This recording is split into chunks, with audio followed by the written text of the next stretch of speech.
Hi, hello, welcome back to my channel. If this is your first time here, welcome. My name's Alexi, and on my channel I like to teach you all the things that I do in my life that help me live a happier and healthier lifestyle.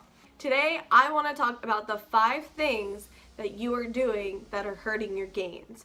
Whether you're trying to lose weight or gain weight, gain muscle, whatever. These are the 5 things that no matter what the end goal is, if they're not where they need to be, you're not going to see the progress and the changes that you want to see. So if you want to find out what these top 5 things are, then keep on watching this video and you'll find out. Okay, I hope this lighting is good. I think it's better than it was before. Now being in a new place, if I'm gonna sit down and make videos, I really have to find the best place possible. And what the heck? Oh, my watch died. I was like, it is not 1:45. It's like 5 o'clock. Yeah, it's actually like 4:45. I'm really sad. I'm really sad. I wear my watch like all the time. This literally must have died. It must have died within the last like 2 days because I was wearing it the other day. Anyways, it's about 5 o'clock in the evening now, so it is relatively dark outside and I have no natural lighting right now. Finding the good lighting in this new apartment and like where to place the lights that I do have is a little challenging, but I think we're good now. I mean, my face looks a little washed out, but that's also because I don't have the best lighting. So yeah, let's just get on with today's video. Number 1, it's gonna come down to diet. It always comes down to diet. I think diet is the first thing that you need to evaluate if you ever feel like you're in a position where you're not making the progress that you're looking for. Because again, whether you're looking to lose weight or gain weight, lose fat, gain muscle, whatever it is that you're trying to do, if your diet's not where it needs to be, you're not going to be able to get there. So the first thing you need to get in check is your diet. And a big part of why a lot of people, I think, aren't losing weight and or gaining weight or gaining muscle is because you're not eating enough. And I know it sounds crazy. So especially with looking to increase any kind of muscle on your body, you really have to make sure you are eating enough. Think about it, you're in the gym, you're working out, you're breaking and tearing your muscle apart by putting all of that stress on it, and now you need to repair it. And if you're not eating enough, then you're not going to be able to fully repair that muscle. So it's not going to grow to the potential that it has to grow to, and you're not going to even feel like you're recovering well. So the first thing you need to focus on is 1, getting enough food, eating enough calories, and 2, making sure that you are getting enough protein. Typically, you're going to want anywhere from 1 to 1.5 grams of protein per pound of your body weight. I think if this is something that is new to you, it's really good to strive for just getting in the amount of grams of protein that your body is. So I always strive to at least eat my body weight in grams of protein. Of course, I always strive for a little bit more. I think it's a good general rule of thumb to just make sure that you're eating your body weight pretty much in grams of protein. I also think it's really important for you to think of your physical activity levels outside of the gym. This is something that for me I've kind of taken note of and has changed recently in my life, is now living in the city and not having a car. I walk everywhere because I don't have a car. My feet are my form of transportation.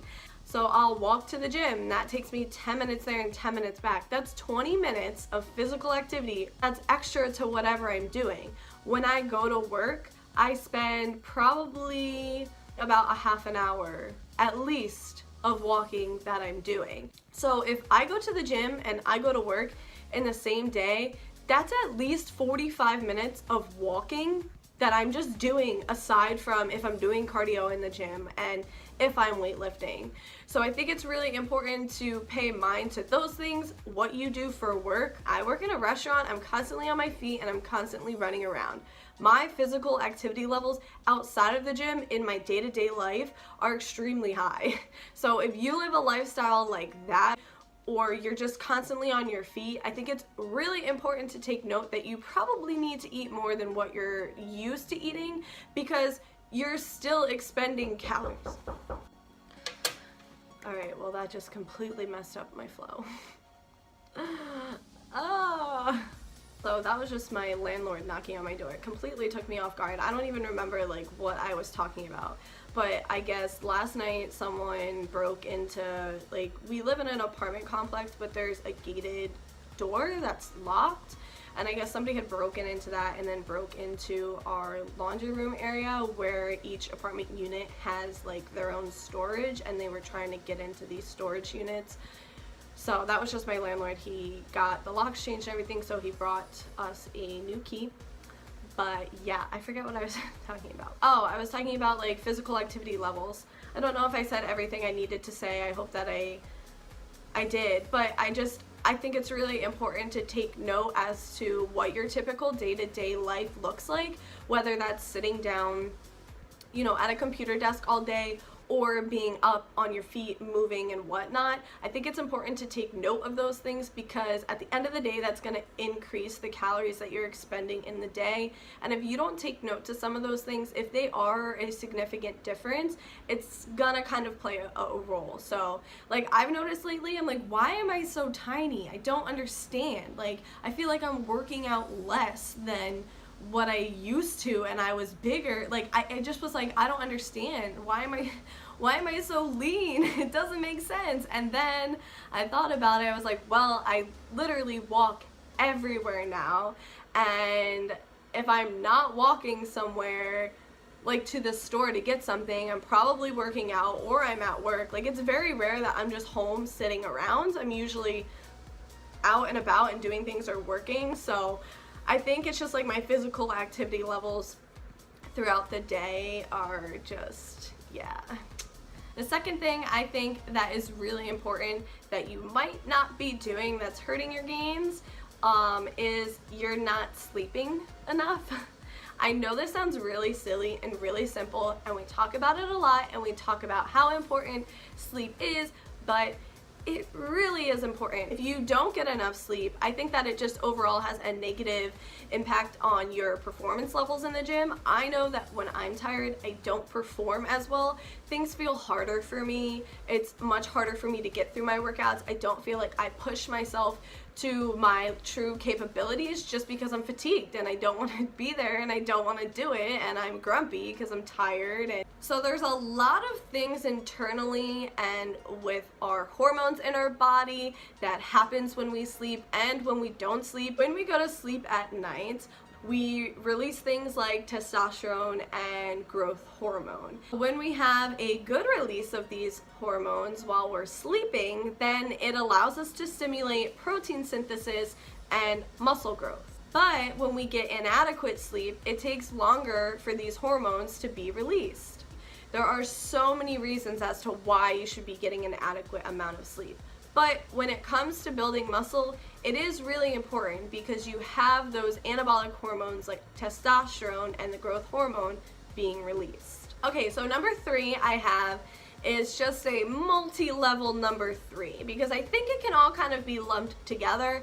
However, there's multiple different points that kind of want to hit. I want to talk about things like lifting with your ego, not understanding the mind to muscle connection, and also not truly pushing yourself and challenging yourself to the degree that you need to push yourself and challenge yourself at. First things first, stop lifting with your ego. It's not about how much weight you can lift. Unless you're a power lifter, yeah, obviously it matters how much you can lift.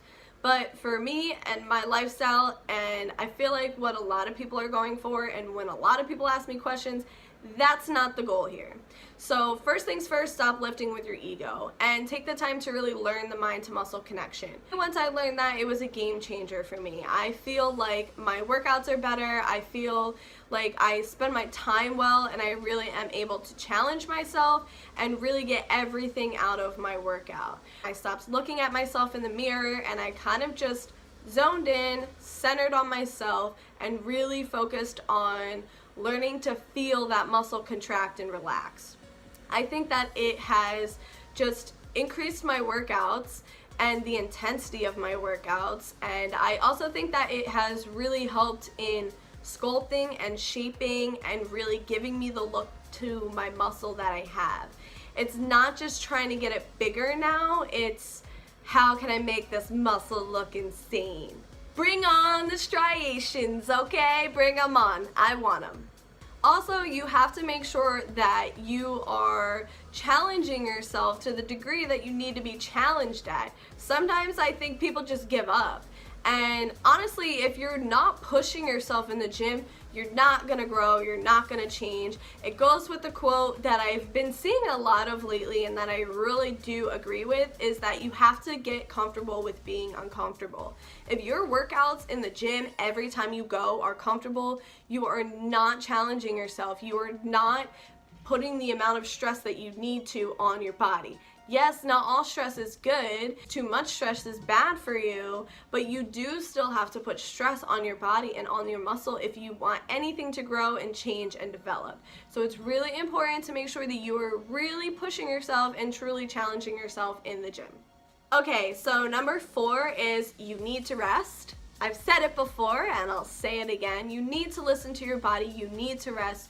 You need to recover. If you continuously go and you never give your body an opportunity to rest and recover, it's not going to, and everything's just gonna kind of start to fall apart. It's not only the stress that you put on your body in the gym, but it's also important to recognize that you do receive stress from other parts in your life. So if you're going to the gym and you're putting stress on your body, that's great, but you have to make sure you take into account your work stress, your relationship stress, just all the other stressors in your life. If there's too much stress on your body, it can't recover. So it's really important to listen to your body and make sure you're resting when you need to. Lastly, number 5 is you have to be consistent and you have to be patient.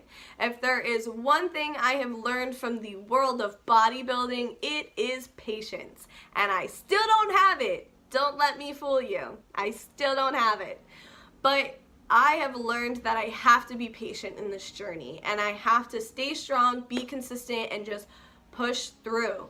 Sometimes you're not gonna wanna get up, you're not gonna wanna work out, and you're gonna be unmotivated. It literally happens to everyone. And if this was easy, everyone would be doing it. So just be consistent, keep doing it. Even if you don't see the changes yet, these changes are gonna take time, but just keep doing what you're doing, and I promise you, it'll pay off. So yeah, those I think are the top 5 things that you may or may not be doing that are hurting your gains. It's really important to recognize that life happens and there's gonna be times in our life that one area on this list is lacking and maybe the other are flourishing. But I think it's really important to recognize that these things are the things that are important. Because if we don't recognize it and we don't know it, then how are we gonna focus on it? How are we gonna grow and change and keep ourselves in check and on point? So if you think that you're lacking in one of these departments, try and change it. If you feel like you lack in all departments, I think that instead of trying to change everything tomorrow or right after you watch this video, focus on one thing, because remember that this is a lifestyle and you have to find a way to make it a part of your lifestyle so that it stays and you can be consistent. So just find something that you can do and make it a habit and just keep doing it over and over and over, and once you got it down, move on to the next thing.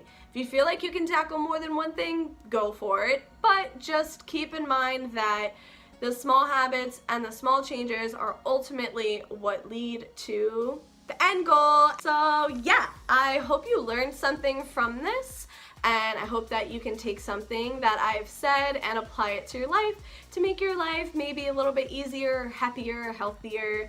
Thank you so much for watching. If this is your first time here and you've made it all the way to the end, consider subscribing and hit the post notification bell so you are notified every single time I upload a video so you never miss out on anything. Thank you so much for watching, and I will see you next Monday for the next video.